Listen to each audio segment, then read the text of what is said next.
Ever wonder what happens to all the food we make here in the test kitchen? It's a great question. After each dish is made, it's taste tested by the whole team. If it earns the "ooh, it's so good" approval, we put it out for lunch. And when a dish is really awesome, like the honey mustard wings we're making today, it disappears in no time. To make them, all we do is toss a good amount of chicken wings, and they can be fresh or frozen, with some oil and a bit of salt and pepper.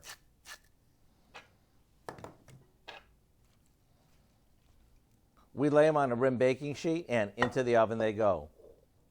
While they cook, we combine some honey, yellow mustard, mayonnaise, dried onion flakes, and a good amount of minced garlic. Once the wings are tender, we toss them with our to-die-for honey mustard mixture, and back into the oven they go.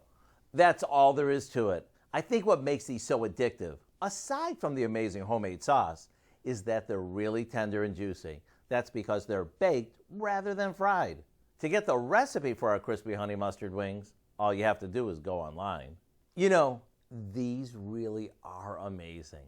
I'm Howard in the Mr. Food Test Kitchen, where today we found a finger-licking way for you to say, "Ooh, it's so good."